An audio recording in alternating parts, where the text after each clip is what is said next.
वह वेखदा है और मुसलमानों का जुल्म भी सारे उसकी निगाह च है, दुश्मनों की आकड़ा तो गुरूर भी वो सामने है। तो कोई नहीं, बड़े बड़े फिरौन और नमरूद आए। अल्लाह ने कुरान के अंदर आख्या अपने दुश्मनों को उस वक्त के कुरैश नूं तुसीं 10वें हिस्से तक भी उस इकतदार के मालिक नहीं जिहड़े तुहाडे तो पहले नूं मिलिया, मगर जो वक्त आया मैं फूक मार के उड़ाते। कित्थे गए उन्होंने तख्तो ताज च लश्कर? कोई समुंदर च डोब दिते, किसी ने जमीन फसा दिता, कोई जलजले नाल बर्बाद करता। अल्लाह कादिर है। ये हदीस पाक के मुताबिक ही रसूल करीम अलैहि सलाम ने सिखाया।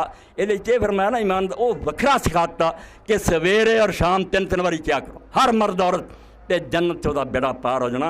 रज़ी तो बिल्लाह रब्बम व बिल इस्लाम दीन व मुहम्मद नबिया। ऐ अल्लाह मैं खुश हो गया तेनों रब मन के, कि तेरे जैसा आका नहीं कोई, तेरे इस्लाम दीन मन के हो रहा इस्लाम नहीं आना, हूँ कोई दीन ही नहीं आना कोई, तो मुहम्मद रसूला अपना रहबर मन के मैनू हूँ प्यास कोई नहीं रही, मैं सैराब हो चुका।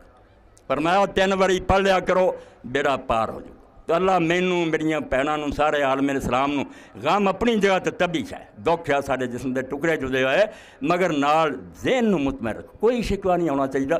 मनो कि साडा मालिक जिहड़ा सारी चीज़ां उसदी नज़र च है, और जदों उन्हें मुनासिब वेख्या दुश्मनों ने निपट लेना, तो अल्लाह ने मदद इस्लाम की करनी है।